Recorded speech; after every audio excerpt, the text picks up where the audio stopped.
Yo, what is going on, everyone? My name is Nick, or the Notorious Fantasy. In today's video, we're doing a 12-team mock draft from the 7th overall spot. This is a PPR mock draft. Now, the roster positions for this mock draft is 1 quarterback, 2 running backs, 2 wideouts, a tight end, flex, kicker, defense, and 6 bench spots. Now, obviously, these mock drafts are kind of just random. I just look at a comment, and I just pick one of the comments and do that mock draft. I try to mock draft once every single day. You're getting other videos as well earlier in the day, so there should have been a video earlier today. I haven't recorded that yet. I'm recording this one first, so it's just a complete and utter mystery to me what it was, but you guys may have already seen it, and likely you have already seen it. And if you haven't seen it, make sure to click that subscribe button. It's free, and I produce content every single day to help you guys win that 2020 Fantasy Football Championship, and there's tons of videos on my channel. I try to make more than one video every single day to really help you guys win, and I will be updating the Patreon very soon with my draft guide. Is obviously already up there, but I want to update a bit of the rankings. So before I get into the video, please just make sure you click that subscribe button and check out the Patreon as well. Like I said, 12-team PPR mock draft from the 7th overall spot. This is on Fantasy Pros Draft Wizard, so we're going to be drafting up against the computer,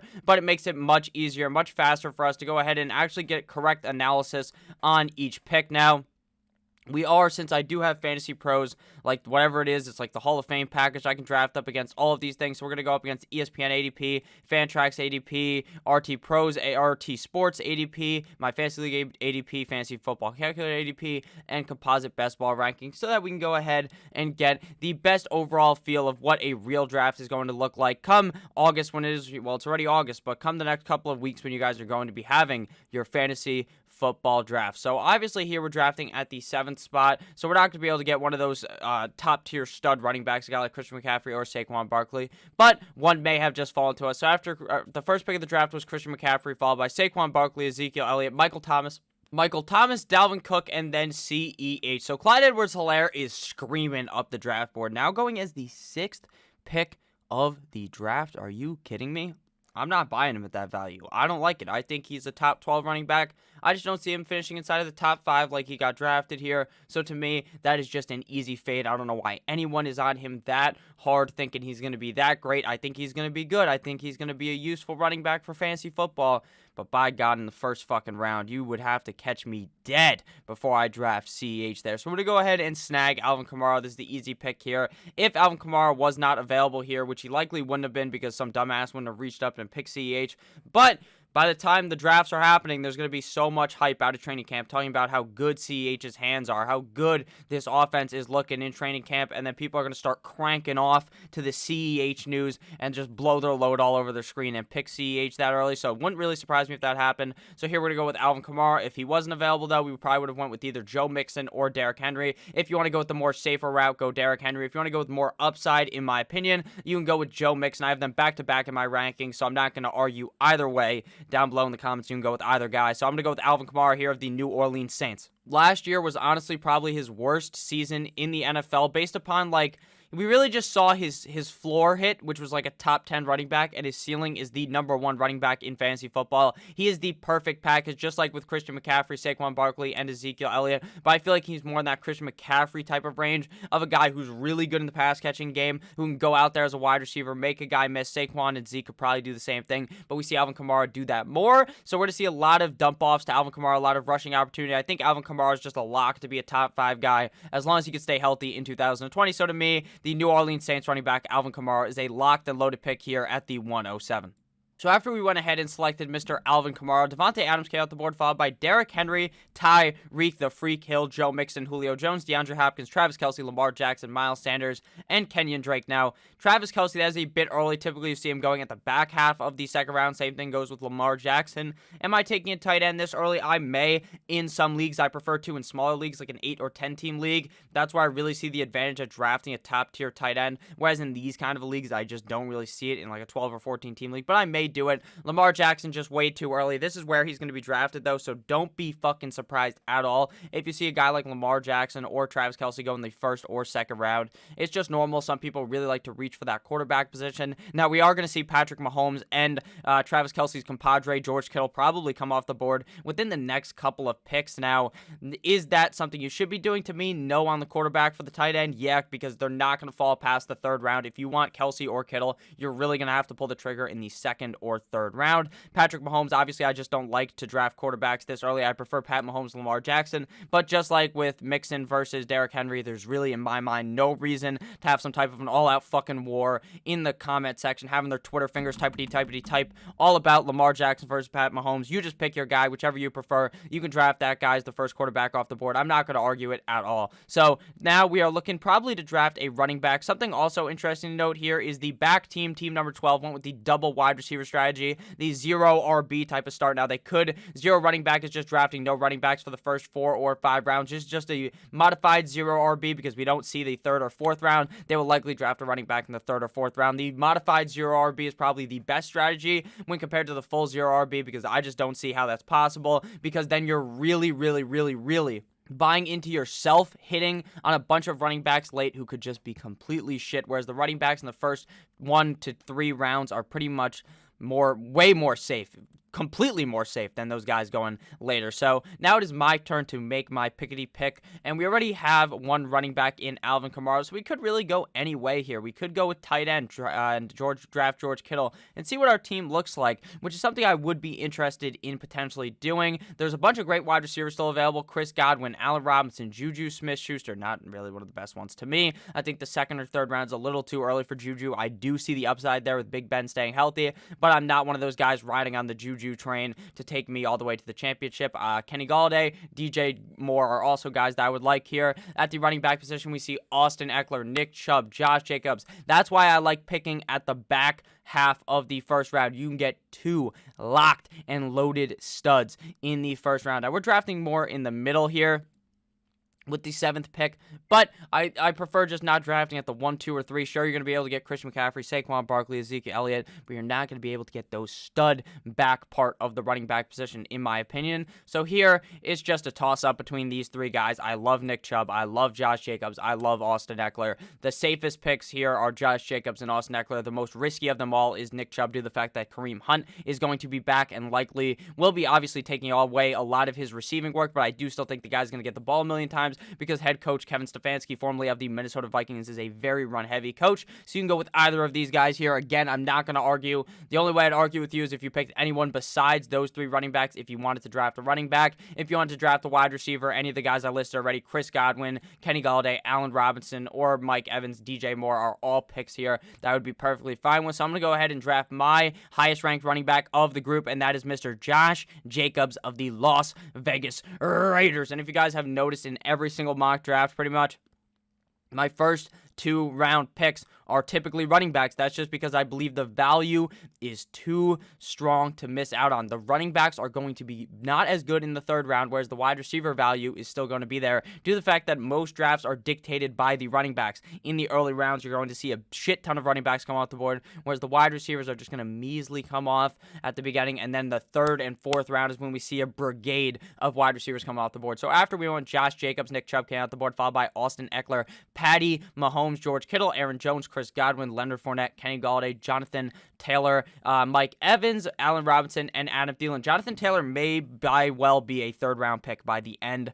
of August, where people are actually drafting. I would not be surprised at all. His upside is amazing. It is top 10 running back. They have the number 1 graded offensive line via Pro Football Focus, so I would not be surprised at all if Jonathan Taylor was talked up to be that guy. In the 3rd round, I do like him, but I would not trust him being my number 1 running back. You'd have to have at least 1 more running back on your team if you're going to pull the trigger on Jonathan Taylor, because I think it may take more than a week or 2 for him to get it going. While I think he will eventually get it going by like week 5, he'll just be a straight up workhorse top 10 running back week in and week out. I do think it may take time.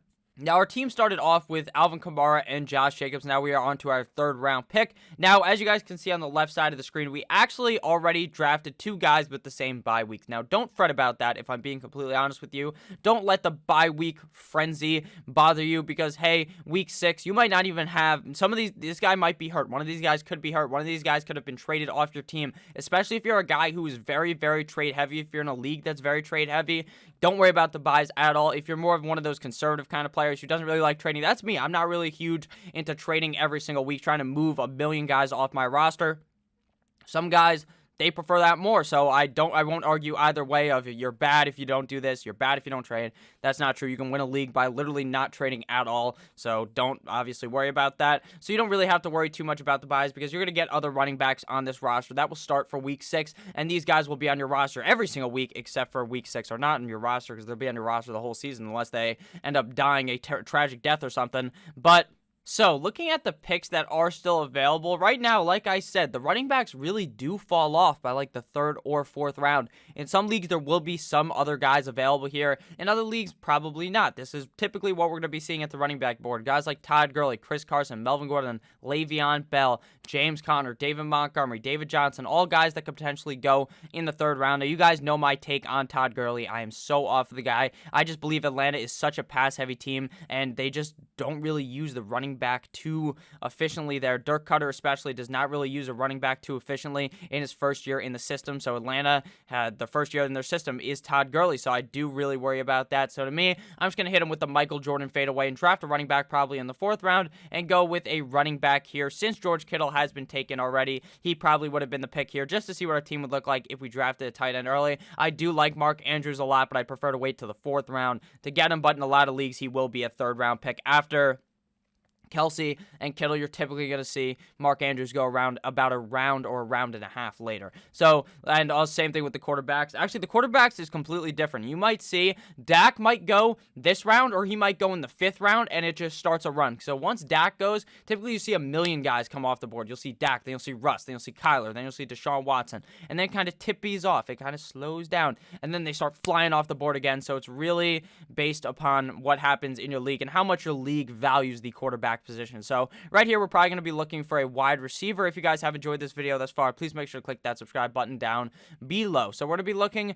for a wide receiver here. To me, it is an easy pick. I have this guy ranked the highest of them all, and as wide receiver DJ Moore of the Carolina Panthers. Now, you might be wondering, Nick, why do you like DJ Moore so much? And it's plain and simple. I wake up in the morning and I piss excellence. I believe that's a quote from Ricky Bobby the movie, or whatever that movie's called. Talladega Nights. That fucking movie's electric. But DJ Moore is going to absolutely kill it in 2020. We saw him put up an excellent season in 2019 with worse quarterback play. Now Teddy Roosevelt, Teddy Bridgewater is going to be the head honcho starting quarterback of that team. And I just believe the team looks better with Teddy Bridgewater. I don't think Teddy Bridgewater is the second coming of fantasy football, Jesus Christ, but I do believe that he is much better than Kyle Allen. And Cam Newton at the beginning of the year just looked absolutely fucking atrocious. So I think we see a much better DJ Moore this year, especially in the touchdown category. He was a guy that I believe only scored 4 total touchdowns. I really see that number increasing drastically this year in 2020. Let me just pull up his stats real quick so we can go ahead and confirm what I said.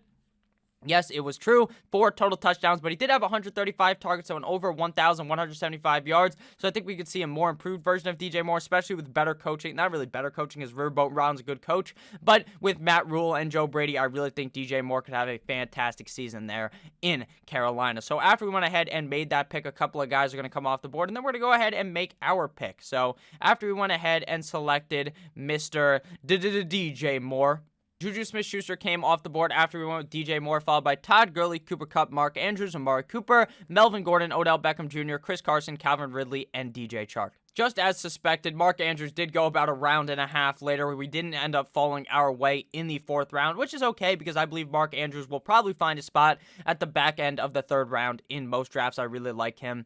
Definitely top number 1 potential at the tight end position, especially if Lamar Jackson is throwing the ball more in 2020. So looking at the picks, none of those really scream out to me as garbage picks. I hate Amari Cooper.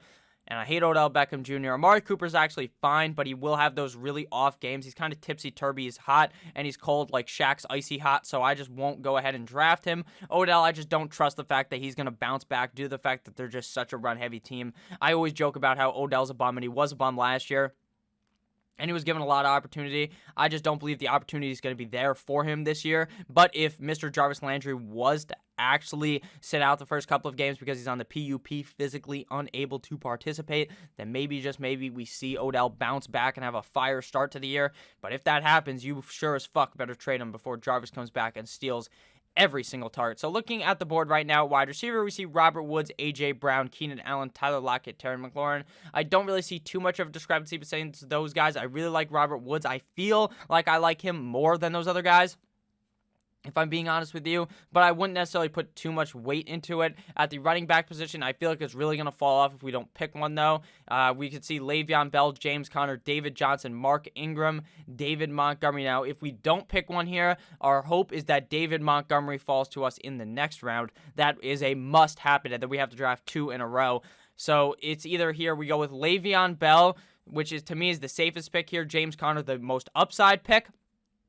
We could reach on David Montgomery, but I don't want to do that. We could pick David Johnson, who I think will probably find his water here in the 4th round. I am very worried about the fact that the guy's injury prone, but I do think this is a great spot for him. But I just find it very hard to draft him. Even though I have him ranked highly, I think he's going to be great, and I think this Houston system will be able to run the ball with him. I'm just worried about the fact that the guy just seems like he might die at any point. He is that elite talent. He was that elite talent before he got hurt last year. Then he got hurt. So I'm just really worried about it. I think I'd rather go with the safe pick in Le'Veon Bell. There's always the commenters telling me Le'Veon Bell is not a safe pick because Adam Gase is an idiot. I completely agree. Adam Gase is one of the biggest fucktards I've ever seen grace the NFL. The guy's a certified dumbass. He spends more time snorting coke than looking at the goddamn playbook. And Sam Darnold spends more time kissing women than having a chance to look over the fucking plays as well, or figuring out how to get Adam Gase out of there. I don't understand it, but Le'Veon Bell will be fine. He played his worst year I've ever seen last year. The Jets' offensive line is improved. He just has to look better. He just has to. And even if he doesn't look better, last year you drafted him in the 1st round. This year you're getting him at the 4th round, and if he produces like he did last year, you'll be very happy with him as your flex. You just weren't happy with him last year because he was not that RB1. So we're going to go ahead and draft Le'Veon Bell here as our running back numero 3 on the team. So after we went ahead and drafted Le'Veon Bell, our roster now looks like this: Alvin Kamara, Josh Jacobs, DJ Moore, and Le'Veon Bell. So if we look at the draft after we went ahead and selected Mr. Le'Veon, we see Robert Woods, Zach Ertz, Cortland Sutton, Dak Prescott, A.J. Brown, James Conner, DK Metcalf, Keenan Allen, Terry McLaurin, David Johnson. Woo-hoo-hoo-hoo. Shout out to the fantasy footballers. I wish I could do it as good as them. That would have been pretty fucking electric. So after that, we see Devontae Parker and T.Y. Hilton. Devontae Parker's a guy I'm just not on. I'm a Miami Dolphins fan. I have Dan the Man Marino hanging up on the fucking wall behind me. I'm just not on Devontae Parker. I'm just not on him. I don't believe that he's going to be that good if Preston Williams starts off the season. I just don't believe it. I really don't believe it at all because he really didn't do shit until Preston Williams got hurt. T.Y. Hilton, I just don't like due to the fact that I'm just very, very cautious of that injury. The injuries, it seems like he was not injury prone at all, and then last year and the year before, he was kind of starting to get hurt. And now with the quarterback change with Phillip Rivers, I just don't know. I mean, he could be amazing. He really could be, but I just don't want to take that risk in the 5th round when there's other wide receivers here that I like even more than T.Y. Hilton. I just feel a lot safer with. If we're looking at the board, guys like Tyler Lockett and Stephon Diggs are the safest picks here besides Tyler Boyd, and it's not even close. If Jarvis Landry was healthy, he'd be a lock here as well. Julian Edelman, I believe, could fall to us in the 6th round. He's like literally a steal in every single draft. No one's talking him up. Him and Cam Newton have great chemistry already out of camp. We're seeing all these reports about how Cam Newton's talking about how his offense is flying. There's pictures of Cam Newton wearing like a bathing suit, hugging fucking Julian Edelman. They're boys now already, and I think that that is obviously something that's going to be important for the team to have that nice chemistry. Tyler Lockett obviously has been a safety net for Mr. Russell Wilson. Russell Wilson's whole fucking career pretty much, or not his whole career, but ever since Tyler Lockett's been there, he's been a beast. Tyler Lockett may have honestly been there the whole time. I'm just very bad at gauging what happened 6 years ago in the NFL. But Tyler Lockett is great. He ended up getting hurt, but he wasn't really hurt. He kind of had like the flu. He missed a couple of games. He wasn't like Michael Jordan, didn't have that flu game. Played in the game, put up an absolute goose egg, I believe. I think he put up 0 points in that one game. So people are off of him now. They're really high on DK Metcalf. I've ranked 1 spot ahead of DK Metcalf. DK Metcalf already went off the board. These guys are kind of like a tandem. Once one comes off the board, you should not be surprised if the other one comes soon after. You could argue also Stephon Diggs. I just don't think that both these teams are kind of going to be, in my opinion, more of those run-heavy kind of teams. Not super run-heavy for Buffalo. For Seattle it is, but Russell Wilson can still get it done, so I'm going to believe in him. I think Stephon Diggs will be great, but I think there might be a little too many cooks in the kitchen over there for Buffalo. John Brown and Cole Beasley are still going to get that work, whereas I think it's really going to be a Tyler Lockett and DK Metcalf headed offense for the Seattle Seahawks team.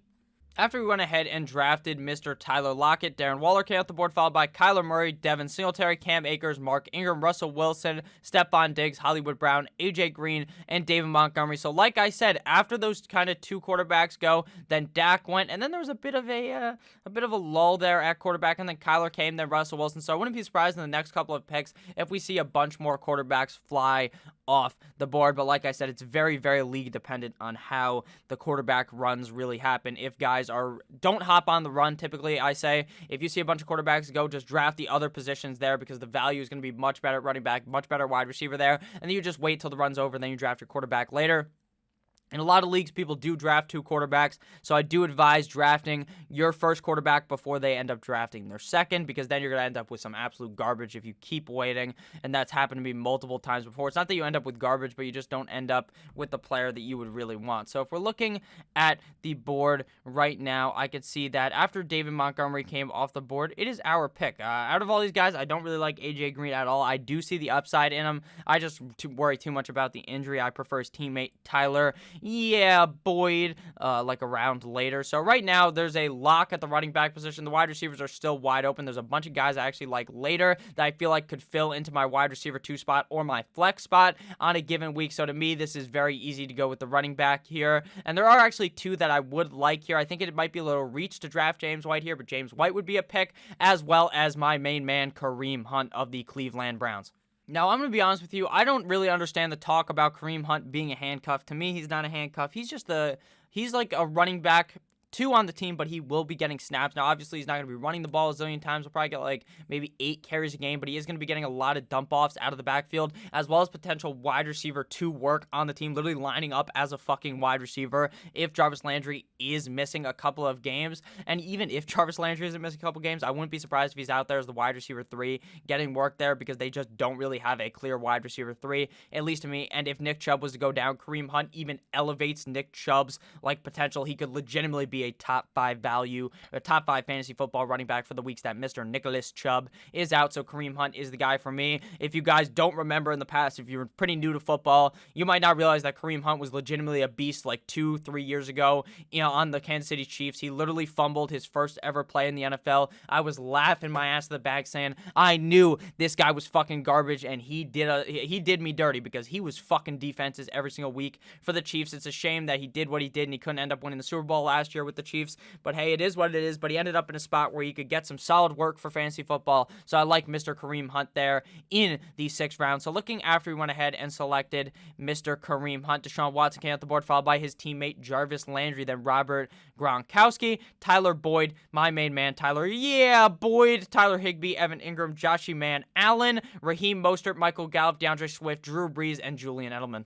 So while it wasn't really a run at the quarterback position, we did see a lot more quarterbacks go here in the 6th and 7th round. We saw Russell Wilson, like I already said, Deshaun Watson, Josh Allen, and Drew Brees. To me, I like Matt Ryan way more than Drew Brees, but that's just my opinion. I mean, I would not take a quarterback this early, though. Even though I really like Matt Ryan, I'd prefer to get him later. But now everyone's talking him up. I talked him up a lot. I don't think I'm like fucking popular enough to raise the guy's rankings. Like, I just don't think that that's possible. I don't think I can make his rankings climb like King Kong up the goddamn fucking Empire State Building. But it is entirely possible that one day I will get enough reach to be able to do that. So hopefully you guys click that subscribe button so that we can get there to actually make guys move up fantasy football draft. So at the 707, it is our turn to pick. Right now, we have 4 running backs and 2 wide receivers, so we could really go anywhere here. But to me, it is the wide receiver here. It is between a couple of guys. You could really hunt for upside here in Brandon Cooks or Will Fuller. To me, I prefer Brandon Cooks. Or you can go with the safer pick, who also has a bunch of upside in Marvin Jones. To me, I like Marvin Jones much more than the rest of the competition here, but I do see some high upside out of Brandon Cooks and Will Fuller, especially since one of those guys will be the wide receiver 1 leading the Houston Texans. Obviously, both guys are definitely huge injury concerns, though. So Marvin Jones, to me, is the pick. Sure, I understand he's also an injury concern because that guy just misses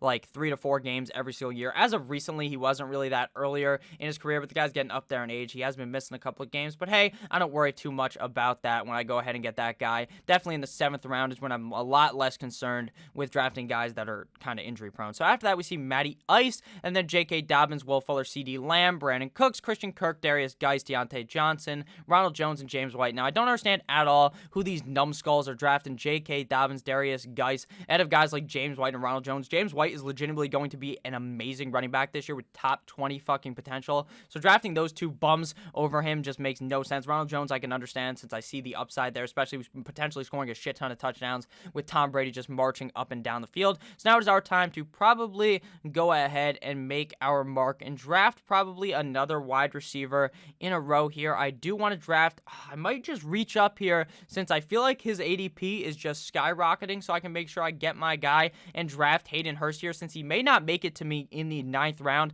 and I'm going to go ahead and do that. Now, I talk about Hayden Hurst all the time. Pick him in every single mock draft.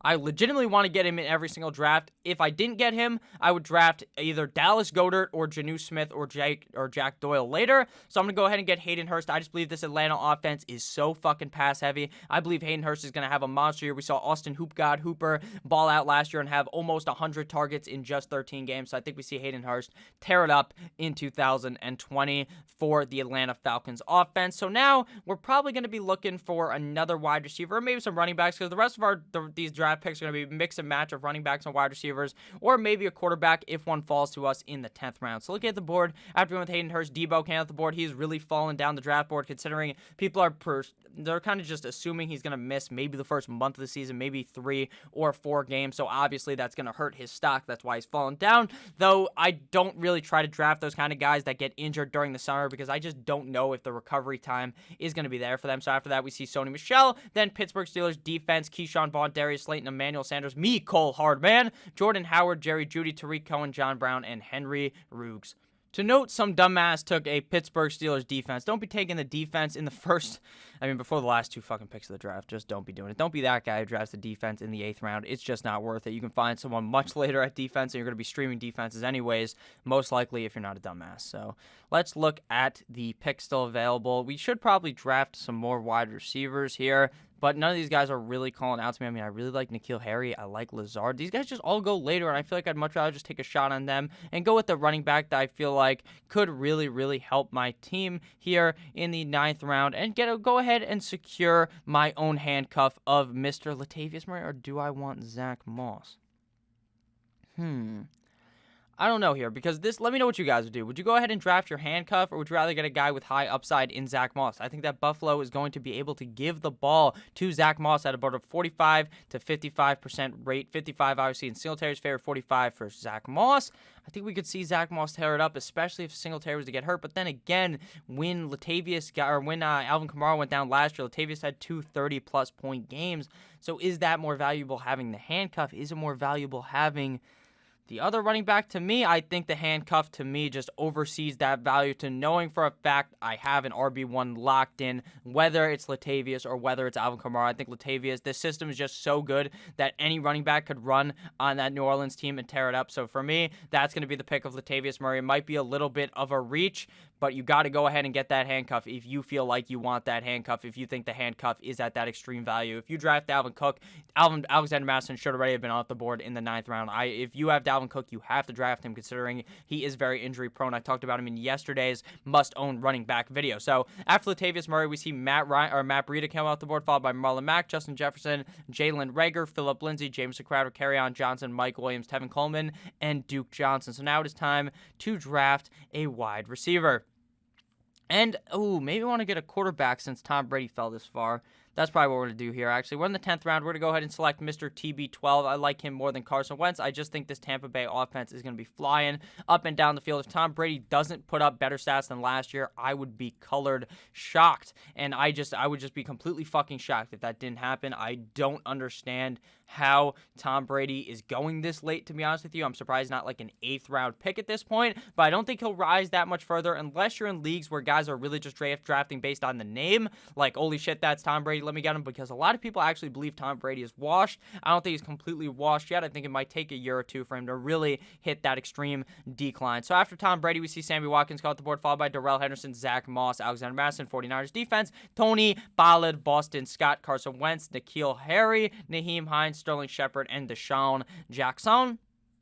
Now it's time to draft our wide receiver, and to me, it's an easy pick here. We're going to go ahead and snag Anthony Miller. I've talked about this guy a million times. I really believe in Anthony Miller in his third year in the NFL. I just think with the increased play at the quarterback position of Mr. N'Keal Harry, this team is going to look downright fucking dangerous in 2020, and Anthony Miller would be my pick here if I wanted to be a bit different to what I would normally do. I don't think diversifying and getting Golden Tate actually would be a bad idea, so that's what I'm going to do. Now, these wide receivers on this team and the rest of the course kind of injury prone. We've seen Sterling Shepard get hurt. We've seen Evan Ingram get hurt. We haven't really seen Golden Tate take any like big hits like that and really get hurt. Sure, he got suspended, I believe, last year for taking PEDs, but at the end of the day, that just made him stronger. So we're going to go ahead and draft Golden Tate here to diversify. Normally, my pick would be Anthony Miller, but you got to make sure you diversify from team to team to make sure you don't have the exact same bunch of players on every single league, because then you're just going to end up fucking yourself. If that hunch of you thinking that guy's going to be good and they are complete ass, you are going to be beating yourself up all season long. So after we went with Golden Tate, Anthony Miller came off the board, followed by Hunter Henry, Robbie Anderson, Aaron Rodgers, Noah Fant, Chase Edmonds, Matthew Stafford, Jared Cook, Preston Williams, and Gardner Minshew. So now it is time to draft another running back and wide receiver, because you don't need to draft 2 quarterbacks because it's a 12-team league. You can just pick one up. You don't need to draft 2 tight ends because you just cut someone and pick a new one up if Hayden Hurst was to get hurt, or if Hayden Hurst was to have his bye week, which he obviously will have week number 10. So now for running backs, you're really just taking a fucking shot in the dark, and you're too late, giving Love a bad name type deal. So you're just going to go ahead and draft any of these guys, any guy you think might have some upside. And I'm going to be honest with you, Antonio Gibson or AP would be the pick here. Either of these guys could be the RB1 in the system, especially since Darius Geis just gets hurt by you flicking him a little. So we're going to go with Gibson here and hope that this rookie does make his point noticed. But I'm going to be honest with you, I think it might be Adrian Peterson.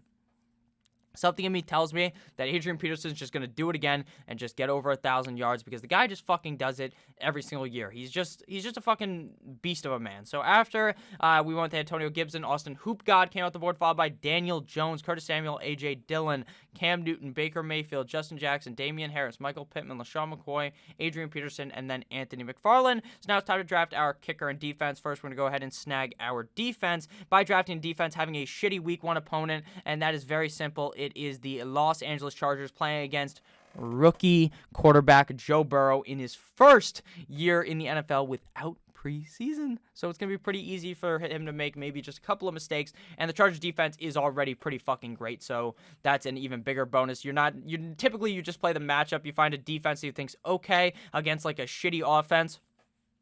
But in this case, you're getting a rookie quarterback against a already very good defense. So now it is time to, we actually reached around, since we should have probably drafted another running back or a wide receiver. I kind of faked myself out by getting too deep in my own brain. So realistically, you shouldn't have done that. You should have just drafted a running back or a wide receiver there. But don't be drafting a defense that early. So let me just go ahead here and draft a wide receiver here. We're going to go ahead and snag either Ayuk or Lazard, whichever your pick here is. Ayuk obviously could have some momentous value for the first couple of weeks while Mr. Deebo Samuel's gone. Lazard could have all season value, but we bought heavily onto Geronimo Allison and MVS last year, and they didn't do anything. So Allen Lazard might be the same kind of a thing where you're buying in on him, but I'm just going to draft him here. Fuck it. Let's hope he's good. He is like our 14th round pick, so probably half of these guys will be cut anyways. By the time your fantasy football season's over, you need to understand, if your team's winning, you probably cut half that team, and you have completely new guys on the team from the team you ended up drafting. So now it's time to draft our kicker, and we're going to do that by just closing our eyes and picking a random kicker. There will be a kicker ranking video, though, towards the end of August, so we're going to go ahead and go with my old bitch lame, but my Young Ho Koo Atlanta kicker Young Ho Koo, who was balling deep down the stretch of last season. So if we look at our team, we got a B+. Shout out to Fantasy Pros for that. I think that Fantasy Pros might have a podcast position open soon. So if anyone from Fantasy Pros is watching this, you can always hit your boy up. So our quarterback is Tom Brady. Our running backs are Alvin Kamara and Josh Jacobs. Our wide receivers are DJ Moore and Tyler Lockett. Our tight end is Hayden Hurst. Our flex is Le'Veon Bell. Our defensive kicker don't really matter. Our bench is comprised of Kareem Hunt, Marvin Jones, Latavius Murray, Golden Tate, Antonio Gibson, and Allen Lazard. So if you ended up enjoying this video at any point, please make sure to smack that subscribe button upside the head. I would really appreciate it if you did that. Check out my draft guide down below. Patreon.com/NotoriousFantasy. I love each and every single one of you motherfuckers. And I'll see you guys tomorrow with yet another heater of a video. Actually, yeah, tomorrow. You already saw the video earlier, hopefully. Check that out if you missed it. I love you all. Goodbye.